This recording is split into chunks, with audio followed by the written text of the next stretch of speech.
art to be. Oh, there we go. So if Alex has got the screen up, we'll get it started. But yeah, it's a distinct art, so there's a different way of approaching it, and I wouldn't spiel about it unless we had some sort of touch points of knowledge on the topic. Here we go. So yeah, like I said, we've worked with, you know, launching challenger banks. We've just been the hype man for, you know, high street banks. So we do have a bit of sort of prior experience. Got previous. Yeah. So if I just start, I guess, from point one, do you want to press got it on this meeting is being recorded? Is that me that pressed that? There we go, got it.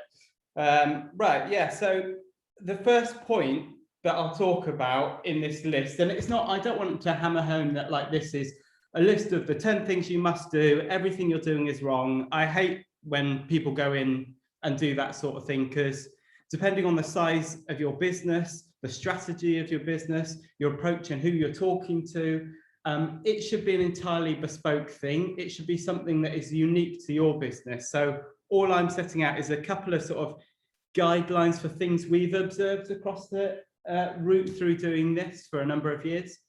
So number one, next slide, Alex, is opening up to your agency if they show willing. Your agency should show willing all the time. And by opening up, I don't mean, you know, sharing what you see as the USPs or sharing what your products are or rates or something like that. It's so much more than that. It's getting to the very bottom of where your company succeeds, what you feel like you do different. But for me personally, as a creative, it's where you fail. Where you're failing, where you really feel like you're being outmaneuvered by the market, because that sort of insight enables you, when you're talking about campaigns and working with your agency, to think of techniques and tools for completely controlling the narrative going forward. So, you know, if you're smaller in the market than the likes of the high street lender, it's important to know exactly what your limitations are, so that when you present yourself, you're presenting yourself in a light that plays to your strengths, but also you're backing yourself up if someone would say, oh, but this bank does this, they've got a better rate and blah, blah, blah. So, you know, for example, you might focus on service as a thing that high street can't offer in the same level because they're not got that same sort of touch point with the customer. And when I mean opening up as well, I always personally, it's so much more than, you know, just getting a brief and just meeting the marketing team. For me, I want to meet as many people within that business and sort of consume as much information as absolutely humanly possible. You know, some of the best people to meet sometimes in those early sort of relationships are the really grumpy IT gal or girl, or you know, that person that you'd never present the non-customer facing backroom person that has gripes, because they're the people that will tell you exactly what they consider to be wrong with your business, you know, from the ground up. And if you know what's wrong, you can address it, or you can lead the narrative in a different way. So I always really like to meet those people personally. And that leads on to sort of this next slide, which is, you know, knowledge truly being power.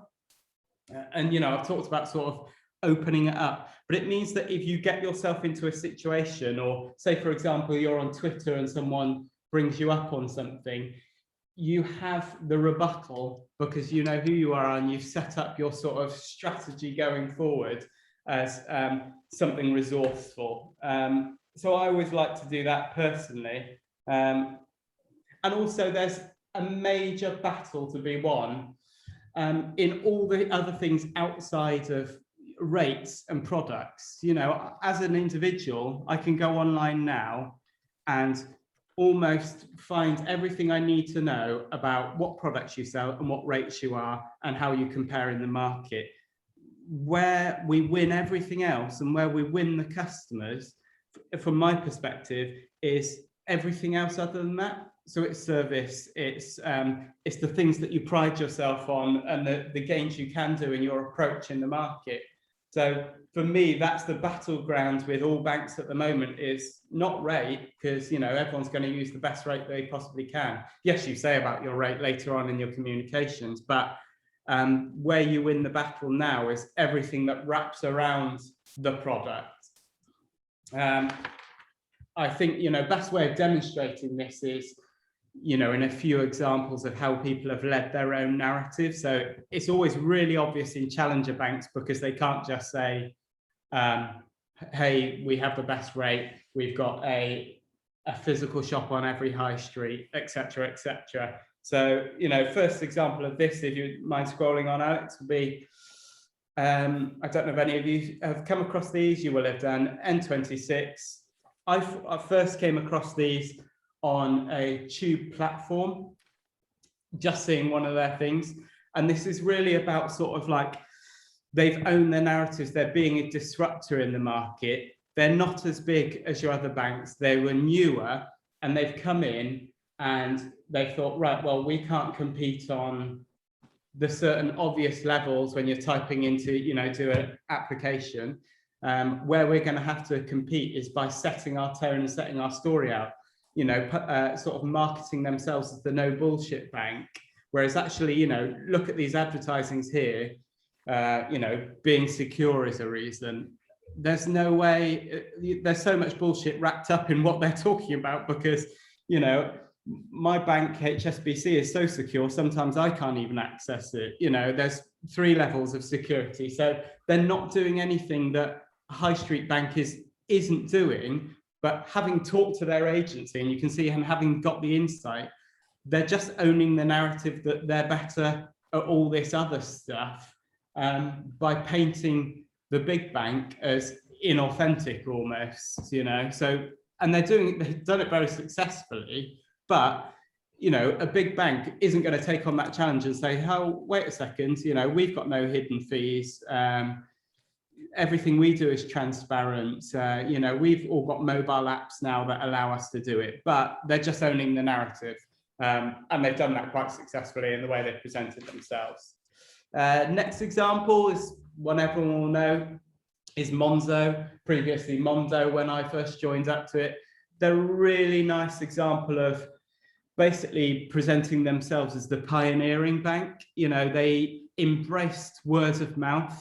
It almost started rippling out of London in mutters, and then it became the cool thing. Everyone had their Monzo card. They very much put mobile technology, mobile banking first, and knew their market, and clearly working with their agency and working with their people, were able to embrace this idea of mobile first, and that presents themselves as sort of like the bank of the future. And they've crafted that very well, to be fair. I mean, people are catching up and have caught up technology-wise to a lot of the stuff they do. But because they set up their stall and they were first to do it in many ways, they came off very well out of it. Next piece of insight, you all would have seen adverts. This one is nicely related to mortgages specifically as well, is Habito.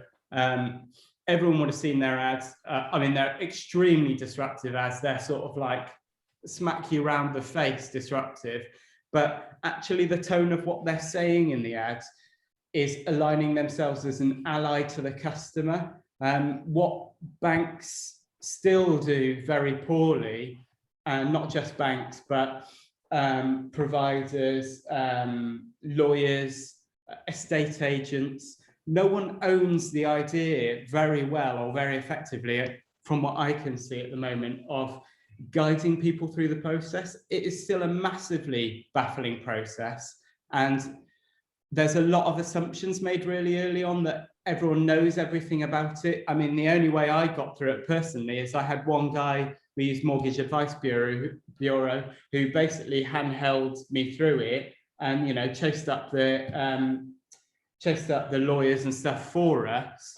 But whoever the mortgage provider, broker it is, that takes that stance and takes that idea that we're an ally, we're going to explain all these points, we're going to walk you through it, is talking about a level of service that people, especially first-time buyers, really want and need and have been looking for. And Habito have done that really well as just looking completely different to a bank and any other bank is comfortable looking. You know, whether you love it or hate it, the idea of it's hell or Habito and aligning themselves as the only simple route through is really effective. And it's, you know, they've certainly caught something with the way you've done it. But, you know, I don't want to focus entirely on, you know, small challenger banks. It happens everywhere, whether you're a broker or a high street or anything. Choosing your narrative and seeing the insight and talking to your agency to craft something that completely captures sort of like what's going on in society and the mood of what's going on is something anyone can do. And I think HSBC is a really good example of this. I think, you know, partly down to blaming the massive rise in challenger banks, I think they'd lost a lot of brand value for a long time. And had seen this happening, rightly so, and addressed it by looking at a societal shift and thinking, right, oh, we're being painted as this faceless, large corporate entity by all these upcoming banks because where they have their angle is with service. Actually, we're going to do a campaign that shows we understand and we're aligning with everyone. So this campaign, we saw it in Britain as we kind of shown, we saw the brilliant Richard Ayoade ad, which because it launched just after sort of during Brexit, you know, hit a tone perfectly at the time or a feeling at the time of inclusivity and thriving together. But this campaign actually ran in all the markets around the world and was tailorable to each of those markets.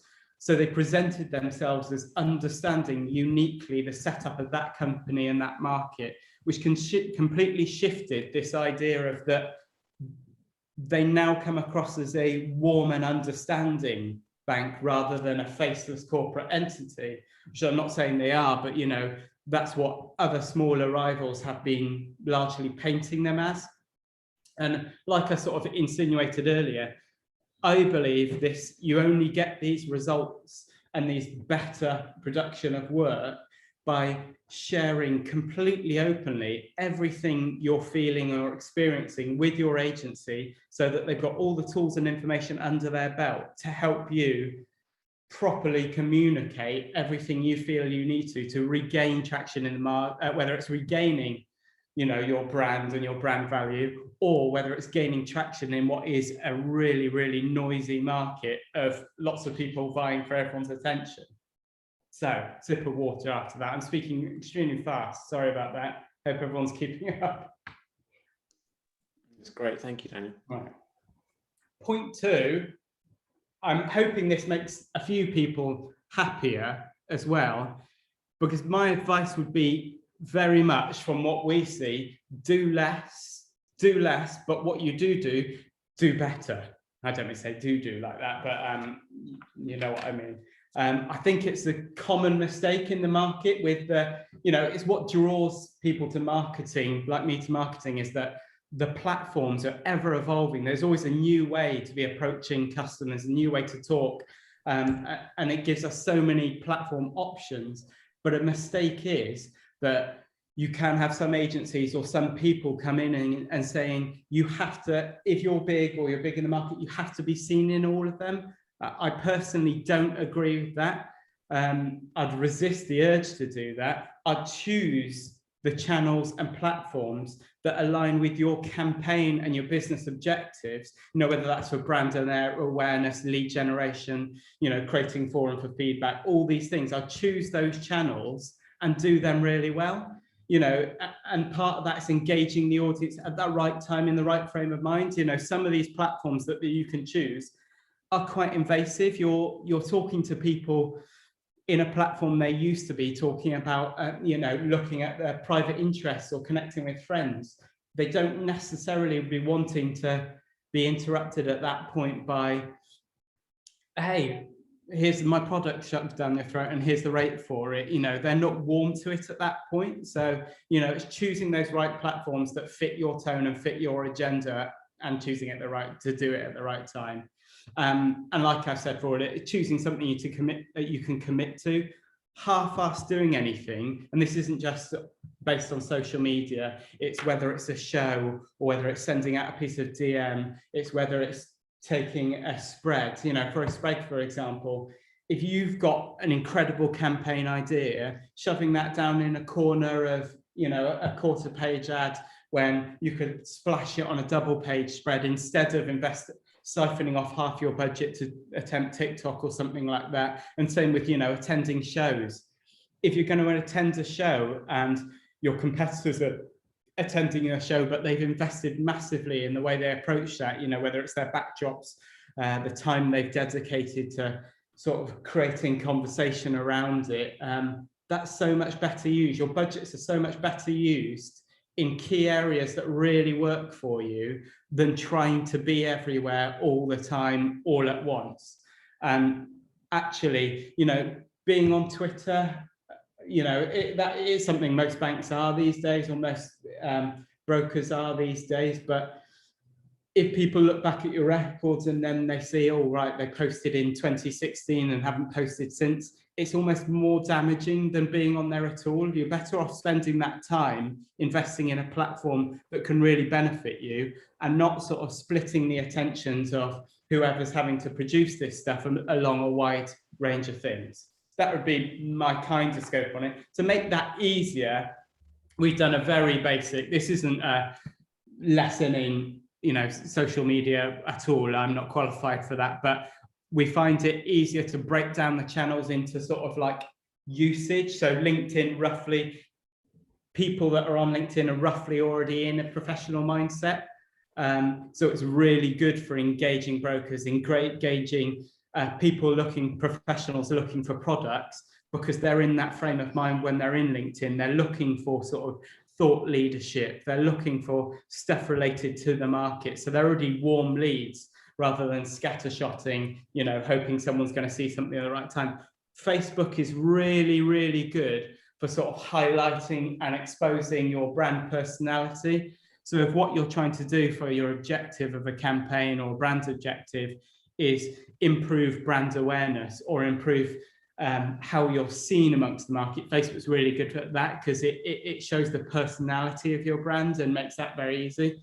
LinkedIn, no, I've done LinkedIn. Twitter is really good about engaging your audience in conversation. You know, that's a double-edged sword, how much you want to engage someone and how much you want to control that and how much resource you've got to invest in that. But it's very good at answering questions, engaging people one-on-one, making sure people are heard, making sure you're seen as a company that is listening, and all those kinds of things.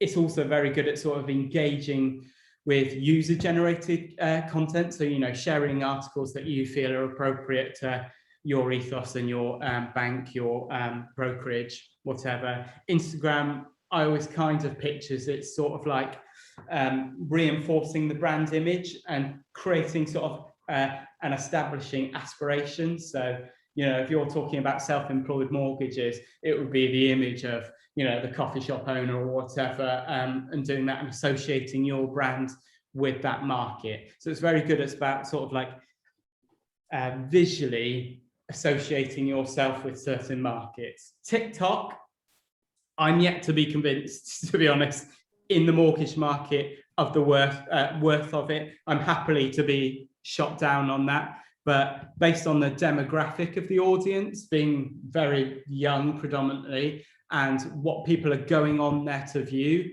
it's not at this point really business orientated. It's more about influencer things, and maybe there's a route into that better done. But like I say, I'm sure there's traction to be made on it, but you'd have to invest a lot of input into it before you saw any rewards. And if we're talking about sort of investment and seeing rewards, that money, the way I see it at the moment, is better invested in other areas, other platforms. And talking with your agency and sort of like analysing the data you can see and analysing your audience will immediately bring up which channels you should be using and how heavily you can invest in them and the sort of tone that you can use to engage on them. And, you know, a final note, on social media, not to get too social media heavy, is remember that no one ever decided to buy something based on the result of a single tweet. It is not that important. In fact, more damage has been done by a single tweet from brands than gains.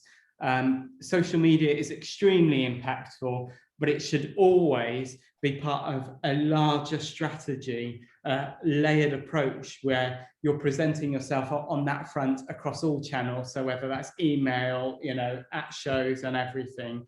And, on a side note, we have seen, because people's email boxes and sort of profiles are being absolutely barraged by advertising, we've seen a massive, everyone says print's dead. We've seen a massive resurgence in the traction that things like direct mail get. So very few people are getting piles and piles of paper on their desk anymore. Something tangible that says something about your brand has incredible cut through these days. So it's something to consider, especially when you're thinking, right, well, I'm investing this much on TikTok or Facebook or Twitter.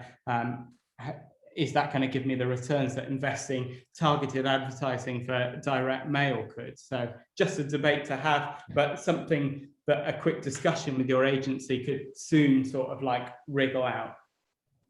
And across all these channels, finally making it onto point 3, this thing has never changed across history and across marketing. Content is still king.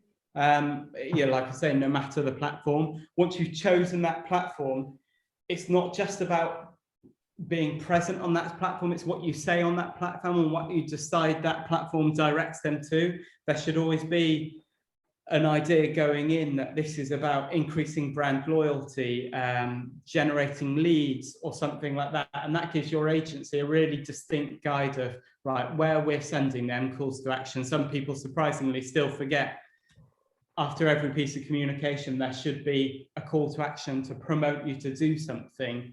And the content is what feeds into that. So creating good content is obviously the tricky bit. It's the old debate about sort of how you differentiate yourself in the market. And, traditional sales techniques have always been quite sort of intrusive. It's about sort of, cold calling or getting in front of people in front of their modern life. But lots of the tools you have at your sort of like resource and at your touch now are very much based on sort of proliferating yourself within places where people want to find you, whether that's a page takeover or, within the right channels on social media. And, the solution to that is that it will always sort of like help you stand out against your competitors and sort of create conversions and build loyalty and generate growth. All these things are the solutions that are provided from creating good content. And whether you're talking about brand value or leads generated, all of it ends up in leading during the big funnel down to your bottom line. So investing in your brand will never be a bad thing. At some point in the stage, it will always return to a financial return. Well, that's the hope anyway. But to make a few of these things a bit easier, sometimes, as an agency, we just find it easier to suggest a couple of the things that seem to hold real traction, no matter what the platform you're using. So like I sort of touched upon earlier, it's more than product. So if you go back a slide, Alex, it's so much more than product. It's all that information that the customer might not know, all that stuff they want to know about your business and how you can help, and all that information that presents you as a thought leader in the market rather than someone just providing a product. So, we always encourage people to do how-to guides, and things like, and that can be on common mortgage issues. It can be on, steps for the best application process, simple things like that, improving credit rating, what sort of banks will accept you, blah, blah, blah. Useful answers to frequently asked questions is always a useful one. Content about how to use the products and services. I think when we're used to our own websites, in finance, sometimes we forget that Other people aren't using our website round the clock every day. So sometimes taking them through the process of an application or where to find the right thing is really useful. Changes in sort of like mortgage regulation and things like that. This is, you know, relevant at the moment throughout the last 18 months, especially sort of keeping people up to date with what's going on in the industry. It just establishes you as a thought leader and part of the market. And I kind of ended on video. I'm sure, like a lot of this stuff, you're probably all already doing, you know, 90% of this stuff already, but it's just to kind of cover off the things you can be talking about to your agency if they're not already suggesting it. And, you know, video is one of those things that absolutely everyone can do and should be doing, just based on the data of the returns. You know, 85% of video, a video on Facebook is viewed without sound and has massive cut through. And it's because we're working in a society at the moment that has been sort of programmed for immediate absorption of digestible information. The old days where you could send out a brochure and it would be a weighty tome of a description of every way we could help you is gone. People do not like reading blocks and blocks of copy. They like it chunked up, and a video really helps sort of like feed that. But at the same time, it reinforces your brand identity and allows you to talk to them in a way that, you know, just a paragraph of copy can't. And, you know, if you look at some of the data on the, you know, increases, you know, brands saying you've got 34% increase in sales, you can't ignore that. Brand awareness, 70% up. And video isn't the laborious production. Now you don't have to go to a video house. Lots of, you know, your agency might have, we've got, you know, resource in-house to produce video. And, you know, there's so much stock stuff where you can build a video without having to go out and bespoke shoot something. And your agency can help from taking what you want to be the end result of that video, scripting it out for you, storyboarding it, and then whether they do it in-house or find resource to help you do that, it's something that you can budget for and you can do in everything. And that can be for, you know, it could be a how-to guided video or it could be a brand video. But one thing we've learned is video content should be used and is being used by everyone wisely. Go. Quick tip on social media. Like I said, I don't want to be too heavy on it because it isn't the be all and end all, but you know, it does seem to be one of the places where people feel largely more in the dark. People know what they've got for the parameters of, you know, a physical ad. You know how to present yourselves, and you know the results of where that goes and where you're sending people. Social media mistakes can be made. And there's just a few things you can do and your agency can help you do to help you avoid that. One thing, and you know, this very much goes in line with what I was saying with Twitter earlier, be careful about how you engage the public. I mean, looking at this Aldi ad, I don't know if I've got a filthy mind, but I immediately leaped to a horrible answer rather than something that they probably wanted from it. And I'm hoping that's just not me, but I just think the public in an online forum, any opportunity to get a brand, make a mockery of a brand, they will take. So it's just about being really careful around how you open up the conversation and how you control that narrative. Like I was saying earlier, you know, opening yourself up for a debate is fine. And you know, getting criticism online is fine as long as you sort of respond to that and have the resources to manage that. Opening yourself up to a storm that then you later can't control is much trickier, which leads on to point two. You know, when Tesco's had the horse meat scandal, just little bits of wording, being careful about wording. You know, it's sleepy time, we're off to hit the hay. That might well have been an intentional gag thinking, making light of it, but people online and part of the segment of society that we live in now don't like to make light of anything. Given the chance of, I don't know if you've heard the term SJWs or social justice warriors, they will be looking for an excuse to bring a brand down in any possible way. So it's just about being careful. And this isn't to put the fear of God into anything. It's easy stuff to avoid and can be really strong for your brand to use things like Twitter. But it's just being careful about the way you word things, considering it, not going for the easy joke or trying to join into the latest trend.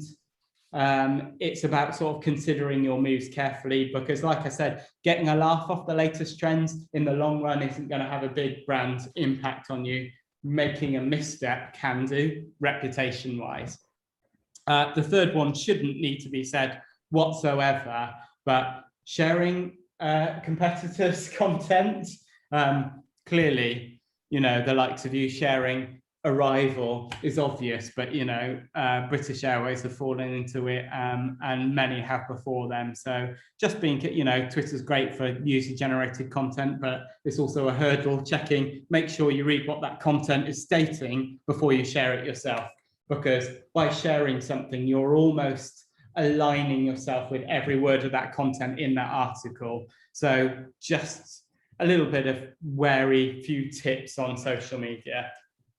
But back to general, you know, working with your agency, one of the things your agency can really help you do, and if you open up, like I was saying earlier, to your agency, this is a really strong strength, is finding your voice. Everyone will hear about a tone of voice. It's usually something that's established very early in any brand execution, but it's basically the written and verbal expression of your brand, and ends up being what, you know, what people say about your brand after you've left the room. But it also gives you the tools. Say, for example, your agency comes in and says, oh, you sound like, by the way, you sound like Apple now. I hate that thing where someone compares you to another brand and expects you with no background to be able to deliver that tone of voice, because with any tone of voice, it needs to be delivered.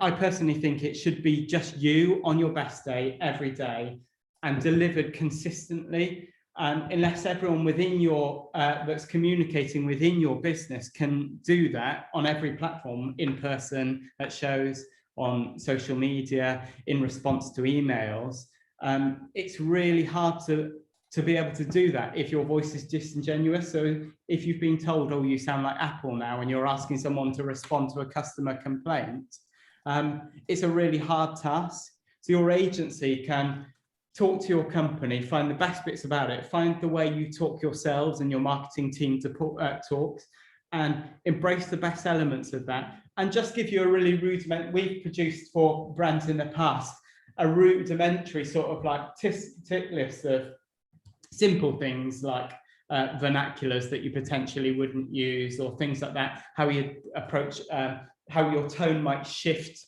based on whether you're doing a whimsical piece of communication compared to how you'll respond to a customer complaint. You know, we'd all love to sound like Innocent Smoothie all the time, where it's friendly and fun and really amiable. But when someone's had a serious issue with a mortgage, or they're facing the threat of, you know, a house being recollected from them, or payments being demanded, you don't want some jovial, amiable person. You want someone that's authoritative, but sort of caring and supporting them through that process in a tone that suits them and is helpful. So it's really hard. It's really important to work with your agency to enable you to have the tools to be able to tone your tone of voice up and down for the situation, and make it be something that you can deliver yourself. That doesn't mean that, you know, someone has to spend a week crafting every piece of copy that you put out there, because that's also not great for your budgets either. You should be able to write stuff, content for yourself, and you should feel comfortable doing it. A good tone of voice will allow that, which means that you're not having to turn around to your probably busy agency every 5 seconds saying, hey, I need this piece of copy for an hour to respond to this tweet or whatever. You should be able to have the tools in-house to be able to do that. I mean, your agency will happily do that for you, but you're going to be charged a premium for it. And, you know, I think the best agency in the world and your agencies don't want to abuse budgets. And I think that's one thing I meant to mention earlier. I think, you know, when we enter meetings sometimes, I think there's often the sort of like initial meetings, there's often 20 to 30% where you feel like there's a little bit of an air of caution around an outside agency. And I've always put it down to, I don't know whether people have been burned in the past, whether they've been underwhelmed by creative, or the delivery hasn't been great, or they've just found that their budget's always been pushed and they're just having cost siphoned off left, right and centre. I can't speak for the behemoth agencies, but from us as a middling agency, but working for big big global brands, it's not within our interests to take advantage of people's budgets or underwhelm. Firstly, for my pride, I want to be producing the best work because I've got an ego and I want it to be the best thing I possibly can.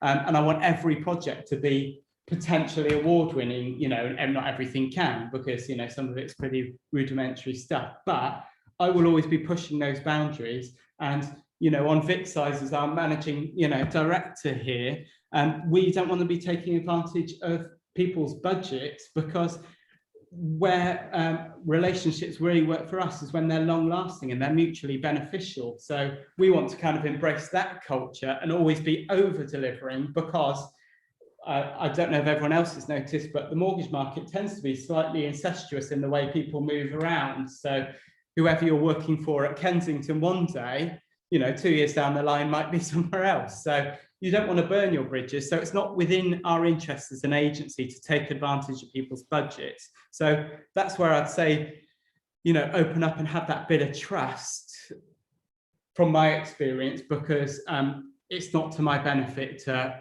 rinse every piece of cost we can get out of it. That was a divergent. Like I said earlier, this is where I need to be brought back on rails and back on topic. Back on. Point number 5, look a little different. We sort of touched upon this earlier about sort of differentiating in the market. I understand the challenges of the mortgage market, that we're talking about very specific things that conjure very specific imagery. And why I said, oh my gosh, Habito's a disruptor at the moment, is because they haven't taken that approach. They look so different. But you don't have to go to that extreme. There's so many ways that we can look a little different to the cliches we're all used to seeing. And when we see the same images day in and day out, I've exampled a few of them here: holding keys, brown boxes, joyous couple gazing off into the middle distance, opening your front door. And that runs across every provider. Anyone that does something a bit more ownable or a bit more insightful than that is going to have cut through, because that imagery has become so cliched. And your agency can really help you with that, help pick out better images and help pick out, and if they're not, task them for it and sweat it and push back and saying, I've seen this, let's try something else. And that doesn't mean doing 100% bespoke photography. That's great if you've got the budget for it. Stock libraries, they get weighed down with this perception that it's a lot of the same stuff, and they're very cliched, but that's just the stuff we're served. If you're using the right keywords and you're searching for the right things, or you have a different perspective, that could just be like, right, well, our ownable view is going to be using, bird's eye angle, or having a different depth of field, so that we focus on the people rather than the background, or using a specific filter that's dependent on our brand colors and angle that makes us look different. And I'd really challenge everyone to sweat these images much more. Just because of the cut through, we've all seen the same stuff over and over again. And you can do that simply just using stock libraries. They are brilliant libraries. They're just hard to search. And if you're using the right key terms, you can. And on that idea of sort of representing something different, perfectly sort of like moves into the idea of representation, which I'm really happy to say mortgage lenders have been much better doing than they ever have before.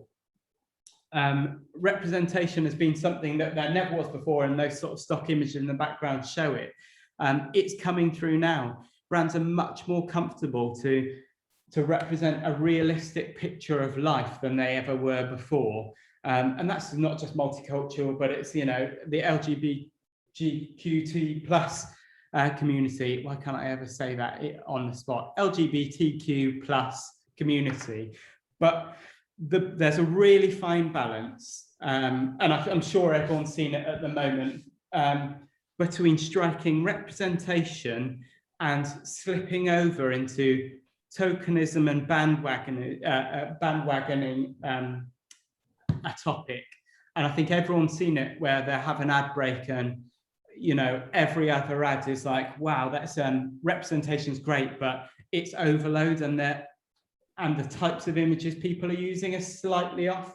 There are some fantastic guides assembled by the LGBTQ community, for an example, that cover how they want to be represented and even suggest images. So, you know, Getty has a great image source for that's compiled by the GLAAD curation that gives better representation. Because if you look at the statistics below here, you know, 30% of gay men always being shown as feminists, and anyone that's ever met a good collection of gay people knows that, you know, like anything else in life, it's a suite of different people all over the place, and not always that massively effeminate or loads of heavy makeup in every image or things like that. You know, I've had people telling me that they hate seeing kissing online, and it seems to be to show, you know, a same-sex couple. Lots of people always think, oh, we have to show that they're kissing because that shows they're a same-sex couple. There's a really nice balance to be reached, but it's worthwhile engaging your agency and engaging the right resources if they don't have access to it to get that balance right. And it can be done and should be done. And my personal grief about representation, you know, I would like to see more of the less aesthetically gifted side of society represented. You know, everyone seems to have beautifully chiseled jaws. I'm yet to see too many paunches and stuff in marketing. Now, maybe that's not the aesthetic people want to give off, but I think it's more representative of life. But, you know, that's one other angle on it anyway. Point 6, I'm burning through them. As you all well know, everyone's time poor, especially in this industry, really time poor. It touches upon this idea of why I was talking about why video content is so good earlier, but it also talks about why the age of beautifully crafted paragraphs of copy, it is on a waning, dying thing, especially in sort of email communications. I think it's really important to decide what the point of your communication is upfront and make that the first thing people see. Within your title, it should be getting to the crux of what you're talking about. And if what you're talking about is a fantastic new rate you're announcing, that rate should be front and center. And then all the beautiful crafted thing about the service and why this rate has been created. Say this has been about, you know, improving the circumstances for self-employed mortgages, which has been a big thing, obviously, over the last decade.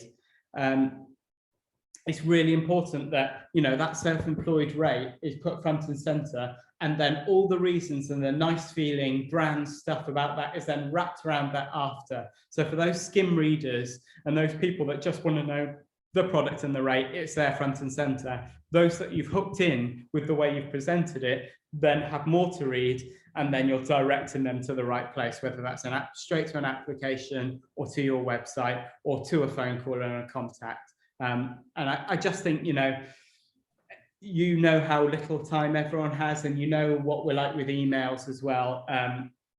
It's really important to catch people straight away and very early.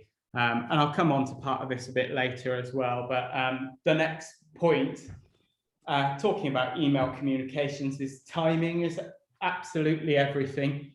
And it goes back into sort of like any kinds of marketing should be a constant cycle of sort of reviewing what was effective, not just scattershotting, reviewing what was effective and what worked for you. You'll always be able to retrieve data through your agency and through the bods at your business the engagement with anything, whether it's an email, it would be a click-through rate, whether it's a social post, it would be interactions, or it would be links through to a website page. But we've learned that timing when these communications come out in a day has a massive impact on how successful they are. In B2B, which just to lay it out, that's business to business. So for example, if that was me being a bank talking to a broker, that's business to business.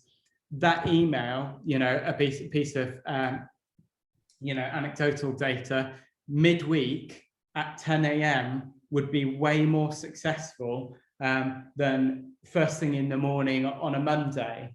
And there's a load of science behind that. It's, to do with, people getting to work, get their feet under the desk, read all their important emails and respond to those. Your cold call email will be lost in that process. By 10 o'clock, people have kind of cleared out their must do immediate tasks, have this chat, catch up with everyone, get my feet under the desk.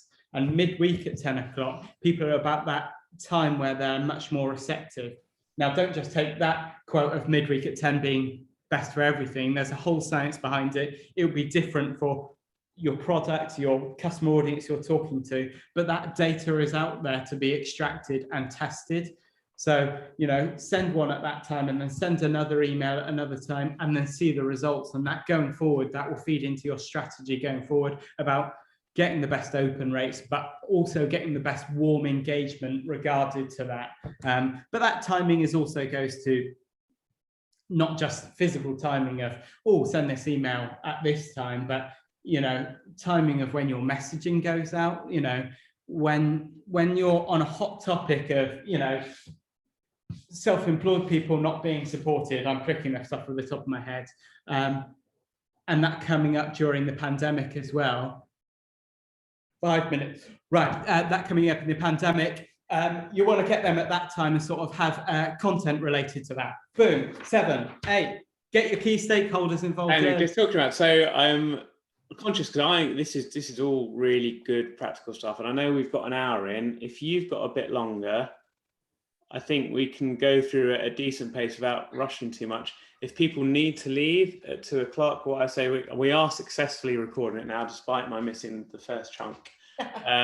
So is that okay, Daniel? Just yeah, of course. I mean, we'll keep it swift, but I think it would be a shame to rush through. Yeah, I won't rush through, but I'll save on my side notes of getting distracted and get through to the key important stuff. The next one's a much more simple. And also it'd be nice to have, if anyone is able to stay beyond 2, if there are any questions as well. So yeah, another reason I'll get through these so that people can ask me and I might be able to answer maybe 10% of what's asked. So, or more. maybe 12.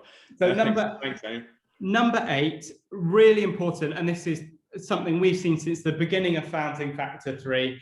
I mean, in my 8 years of being here, from the birth of, we're thinking about doing something and formulating a brief, get your key stakeholders involved as humanly early as possible. And that's, by key stakeholders, I mean anyone that has feasible sway on the end result of this marketing process or this campaign, but also, anyone that you think could just chuck a spanner in the works.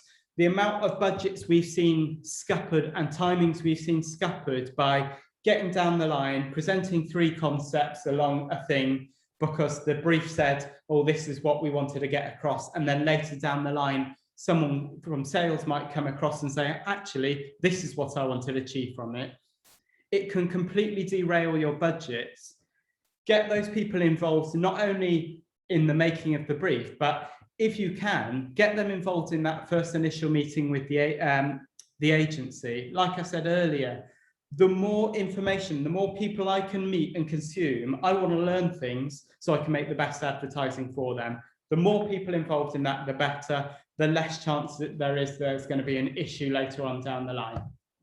Boom, 8 done. That one's quite an easy one, but hopefully everyone's sort of doing that already. But I see it happen almost every project we've ever worked on, that someone that needs to be involved isn't involved.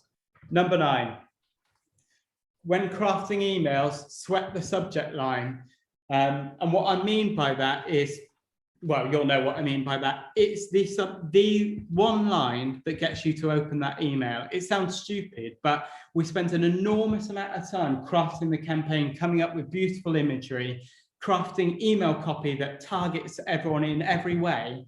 And then I've all too often seen that the subject line that gets people to open that email is almost like an afterthought. So you craft this beautiful campaign on self-employed mortgages, and then your subject line is self-employed mortgages and a rate in it, something like that, which says nothing about your new angle on it or what you have to say about it. And every other bank and broker will be having a subject line similar. So spend more time crafting that one tiny line than you do the entire email, because if that line doesn't achieve anything, no one's going to open the email to see your beautiful work, to see your beautiful rates, to see what you can offer. So sweat that line more. And also, it takes longer to write a short, pithy sentence than it does a long thing. It's just the way it is. It sounds counterintuitive, but it's harder to write something short that explains everything than it is a long piece that says everything. 10. Don't lose sight of what a mortgage means to people. It sounds stupid. We've all got more, we've all had, or luckily, hopefully everyone's got a mortgage or pays rent.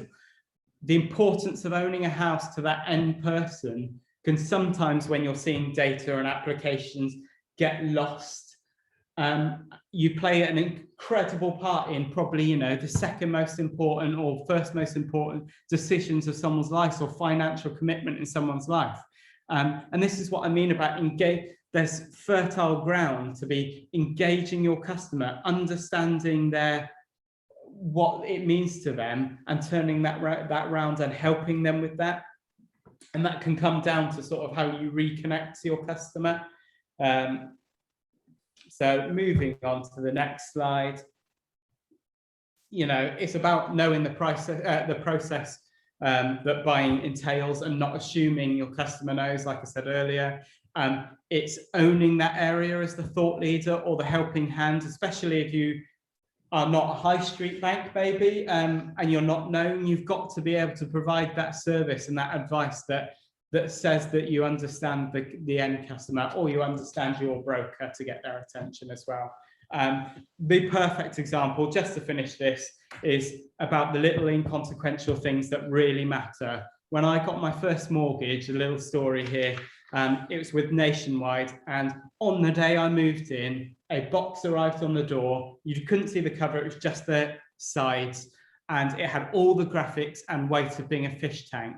And I went through the process of panicking of what one of our unbelievably irresponsible friends has burdened us with, a pet or a fish tank that we now have to put up. And I was texting my partner saying, oh my God, which of your friends has done this? Do we have to have a fish tank? And then we pulled the slip cover off when she got home, and it was a beautiful box of all the things you might need on the first day of moving. Tea bags, all the things that packed away, toilet paper, cleaning products. And it said a beautiful message, something along the lines of, we know you'll be surrounded by brown boxes while you're moving. Here's something a little bit colourful, filled with useful things when you arrive. Forever, that isn't that one piece of tactile and thought and insight has stuck with me, to the point that 2 years later, when I came to renewal, we agreed that if our renewal quote was anything less than £100 a month more, we wouldn't move. And not only that, since that, I now have a current account with Nationwide, an ISA account with Nationwide, and I have told this story to any person that will listen. So this is what I mean about identifying the importance of what that move means to someone, what your product means to someone, working with your agency to finding the best, the most insightful way of getting in front of them and making yourself and your brand and your products associated with being better, even if your rate isn't. Breath. Thank you very much. Sorry if that was garbled or I tailed off or I've forgotten to say anything, but we are here to answer questions, help out. Yeah, thank you. Thank you, Daniel. That was incredible. It was really, really just amazing, really thorough. And I think most people are still online actually, which is great. It's as I said, we've recorded this throughout. So if you do need to hop off, that's absolutely fine. Apologies first for also the technical difficulties at the start, but I think Daniel made up for it with his great content. So thank you for that. Are there any questions? Yeah, I'll ask one, Alex. Yeah. Just dovetail back to a comment was made about trust. So I think trust between client and agency is really, really important. So any tips on how the client side people can build stronger relationships with their agencies? Yeah, I think it's like I don't know if you've noticed, the tone of a room is almost immediately recognizable from the second you walk into that room. I mean, my result to everything is to be maybe over friendly, enthusiastic, and a bit sort of like open. So as an agency, when we go in, our tone is relaxed and open, and our approach is give us absolutely everything you want to say to us now. I don't care if you're sending me 1 million emails about your business. I want that information, because the more I have, I can consume it. So for me, it's down to how open you want to be and how frank you want to be with your agency. I mean, I'd hope if they were your agency and you've determined that that's who they are, that you feel comfortable with them, because if everything is your agency is almost felt at a hand's length, like you're not dealing with the person that's going to be producing your work, that's where I think the friction happens. Like we have a policy that the people you talk to in the room are the people that be working on your account. And if you want the creative that is delivering that thing in the room with you, the copywriter in the room with you on that first meeting, they'll be there.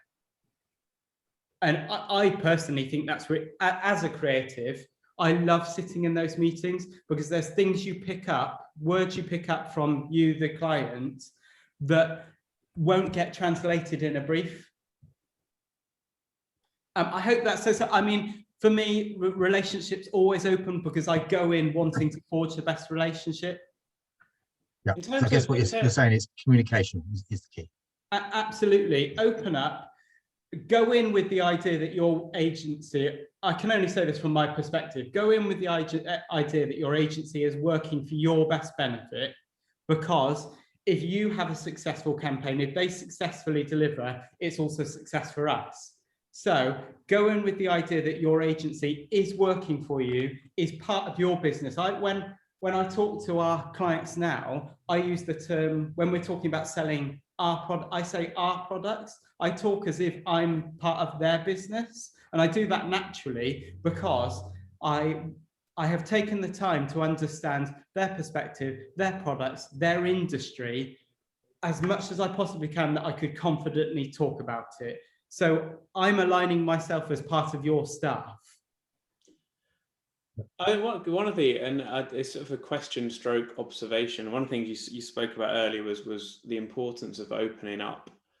And I think it comes down to trust and agency, but I wonder how much of that is businesses within themselves aren't open with themselves, and perhaps haven't really identified where they stand out in the market, and will have false perceptions perhaps about what their selling points are. Did you find that? Do you think that part of your role is almost a journey of self-discovery for people to understand what actually they're trying to say that they do? Yeah, it's definitely, if someone in those meetings isn't, you get a feeling if someone's divulging everything. If I'm being given a brief, or I'm being talked about a product and it's all very generic, I can immediately in that meeting, I'm thinking, well, how am I crafting something that is going to disrupt the market if I'm not being told anything different to what the market is already saying? Now, sometimes in a room, it's dependent on the people you put in that room and whether you allow us to talk to them separately. So, for example, If you've got the MD in a meeting, or the head of brand, or head of marketing in that meeting, and also I don't want to say underling, but the person that actually pushes out that content for the social channels is in that meeting, but doesn't want to pipe up because their big boss is there, or they feel nervous about saying things for being seen as saying something negative, then it's the agency's job to identify someone looks a bit cagey. I say, or someone isn't saying something. At the end, open it out saying, hey, this meeting wasn't the end of it. If you want to carry on this conversation, email me directly. My business card directly to each person, so that that person who's pushing out the content but doesn't feel comfortable saying in front of their boss, oh, I actually have this real issue here with what we're saying or what we're doing or what we can deliver, then you have to find other ways of extracting that information. I'd hope that the way we set out a conversation and the relaxed nature of which we try to enforce a meeting would pull that out. But you can often tell when someone's not piping up, and when people aren't piping up, it's really important to say, direct the question around the room. So ask the MD and ask the head of brand, and then go, hey, Chloe from the social channel, what do you think, or what are the problems you face, or what do you hear from your side of it? So when people aren't talking, almost bring them to a side and say, oh, have you experienced any problems? And you present yourself as oh, I'm the one digging out or saying, is there a problem here, rather than them, because you just asked them. It requires a little work on the agency side, but I think it's about reading the room. But yeah, it all depends on how willing the people in the room are to open up.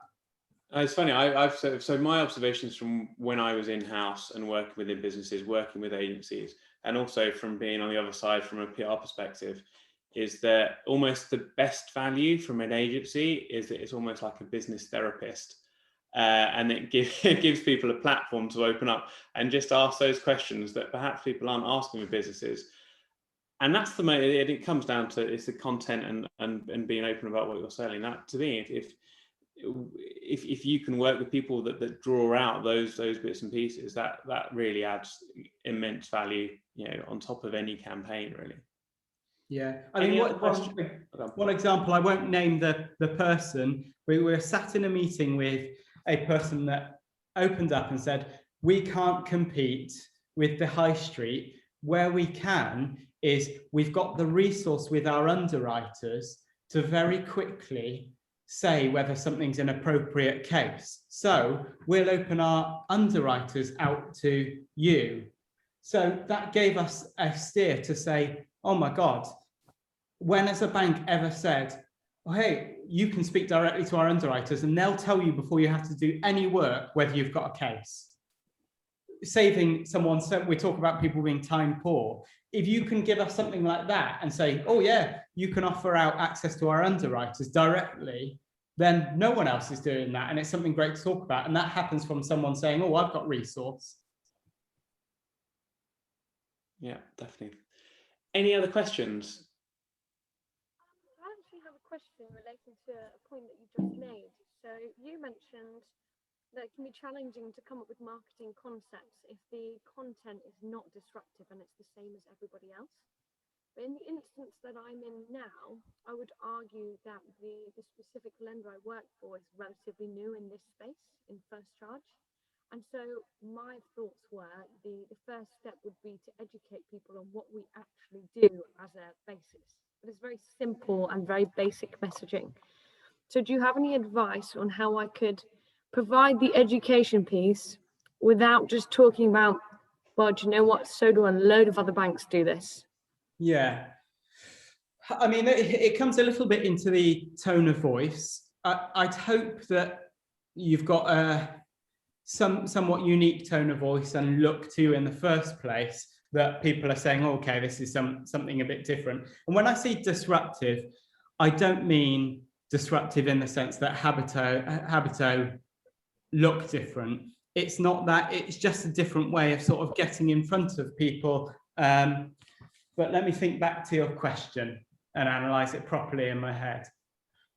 Yeah, it's not about looking completely different when you're a new entity. It's about finding a different way of talking about the same topic. So, for example, Kensington, Alex, who came from there at one point, I think I must have written 300 emails on self-employed mortgages. Not one of those emails was written with the same subject line or the same angle. There is always a different angle to be talking about that thing. So what's your first project? Is it that you're saying, hey, we're entering the market and this is who we are? Quite. So since I joined in November, part of my job is to think about more of the content and then obviously pass that to the agency. And the thing that makes me laugh most of all is, from where I came from before, I knew all the lenders, that was my job. But now I sit this side and I speak to brokers, they're like, oh, I thought you did the second charge, or oh, I didn't know you did this. So having spent enough time working with the brokers, I recognize that actually the first step is not that we are a bank, but actually what do we do that is relevant to them? Yeah. So the marketing piece I sent out today was like, we do first time buyer, purchase, remortgage, whatever. The other one is like, actually we look at self-employed, and I've made 7 different sets of e-shots with no more than 4 bullet points each. Right. To convey very simple messaging of what we do and how we view it. They're broken down into things like criteria, product sets, income. There's like different topics for each, I suppose, set. Yeah. But I need to find, mortgages are mortgages at the end of the day. They're not the most, exciting or thrilling part of the industry. And I'm trying to make it punchy and sharp and easy to remember, so people can easily recall when they think of us, they think of the logo, they think of what were the 4 points that you most recently seen. Well, that's where, that straight away, I'd say it can be the most exciting part of the industry, absolutely. And you can be presenting it as that. I mean, like I said, sort of like the biggest financial commitment you'll ever make in your life is probably owning your home. When we're talking about the finance sector, I'd say that is probably the biggest, most exciting thing, owning the ability to owning a home and what you're allowing them to do. But back on your topic of sort of the content of it, I'd say sort of like, yes, right. So you've done the great groundwork piece of re-establishing what you do, so what products you sell. And, in response to people saying, oh, I thought you did this, that's great. If you know that information, you could say, hey, a lot of people think we do this. Did you know we also do this? It's almost like an invitation to contact people. But secondly, it's thinking more broadly about, so say example, I keep using self-employed. Say self-employed is the product you're talking about. Thinking about, oh, okay, well, how do I talk about that where I'm not actually talking about the self-employed product first of all? I'm talking about the situation. So societally, you might do an article piece on the impact of self-employed people during the pandemic. And what that would show would be that banks have become extremely risk averse. Self-employed weren't backed by the government in the initial rounds of it. So you talk about the plight of self-employed people, and that actually the way we should be thinking is about we're moving towards a gig economy. So they should be seen, if they can prove their earnings, they should be seen as higher priority than, maybe traditional things. And then at the end of that piece on talking about the plight of self-employed people, you're looping it back to your product saying, we understand the plight of self-employed people. We do a product specifically designed to come back to solve this problem. Here's our rate for it. So it's not content built around the product, it's content built around the problem that then leads to your product. Now, I'm sorry, that's a really quick answer based on the spot, but it's basically thinking laterally about how you talk to that audience without it being product first. So it's not pushing the product, it's pulling in the audience. And when you've pulled in the audience, then you push the product. That's a great way of putting it, I think. And I think, Hannah, that's like the crux of mortgage, B2B mortgage marketing in a nutshell. And the most consistent bit of feedback I've had throughout my career, and it usually comes from sort of a BDM or where the MD goes out on the road with a BDM, is that brokers don't know what you do. And it's treading that line between being very direct, but also being interested in pulling people in. I think Daniel summed up quite well. And that's what, back to being tone of voice, that's the tools that your tone of voice that you establish should be able to give you. If you have got a really amiable, approachable, frank, straight to the point tone of voice, if you know someone saying, oh, they don't know we do this, then there's your whole marketing campaign for you is, the world thinks we do this. This is also what we do. So the work has been based on that insight. The work has been done for you, and it's just about then, or how do I redirect them to exactly to my application form, hopefully. Yeah, or to registration form in this instance. There's just so much to do, because I realise we're just beginning this journey. So it's like in front of us, there are so many different angles and directions to go in.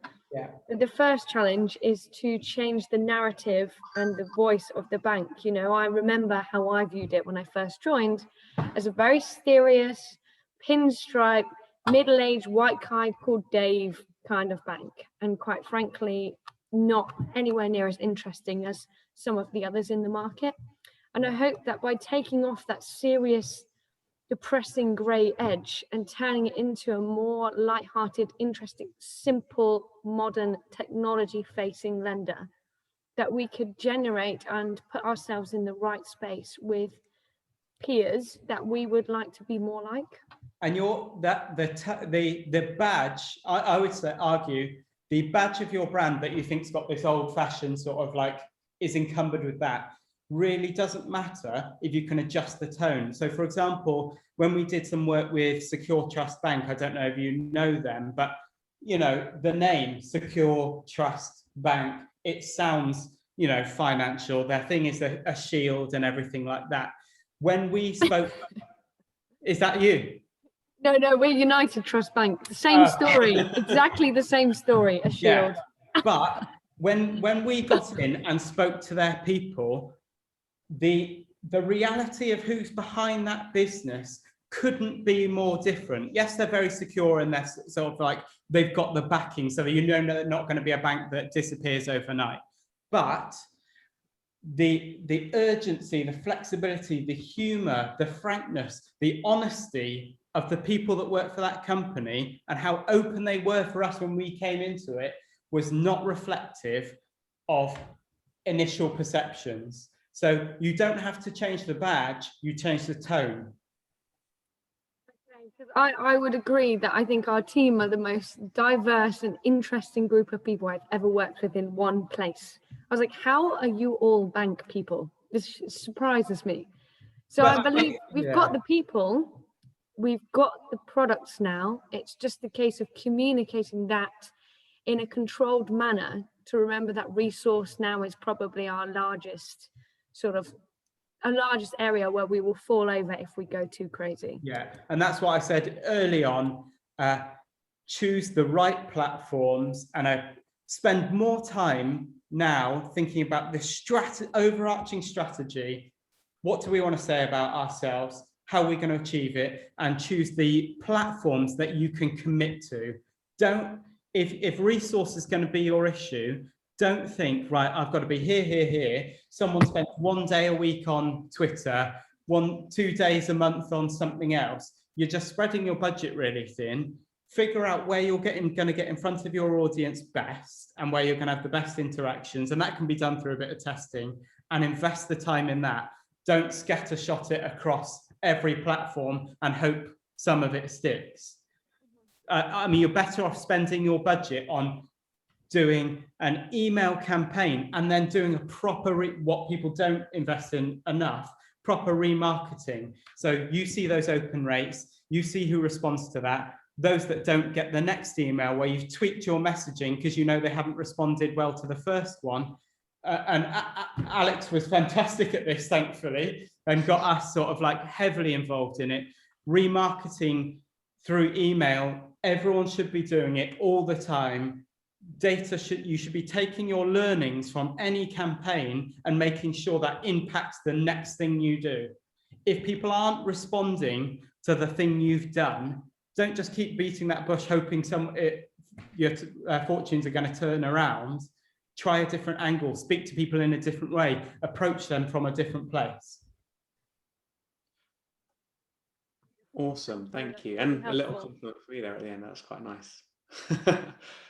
Thank you, Daniel. This has been brilliant. I know we've way overrun, so apologies for that. But I think you've just nailed mortgage marketing though in just over an hour. So I don't think you can nail it in an hour, to be honest. I think you've got as close as you can though, and that's going to be really valuable content for both the people who were here and missed a couple of bits, but also we've got lots of members now who weren't able to make today, and so we can be sharing this as well. And in terms of, are you happy for me to share? Should I share Factor 3 contact details, your contact details? Absolutely, and I'm happy to answer any emails. And for those ones that I can't, we've got intelligent bots that can do better than I can. But one thing I'd say about mortgage marketing on the whole and marketing on the whole, if your agency can't get excited about the thing they are selling for you, then find another agency. There is no such thing as a boring product, a boring thing to sell. The deeper you dig, the richer the amount of information, there'll be an angle. So don't let anyone tell you, oh, we can't say this, we can't sell this, or it's not going to be exciting because it's just a self-employed mortgage, or it's just this. Dig deeper and you'll find an angle, always. We sell pipes that carry waste. For a massive client that is under every ground, carries waste. So we literally shovel shit and we make it exciting. And you can do for any product. There is no boring thing to sell. That's a great bombshell to end on, I think. Thank you. Jeff, anything to add?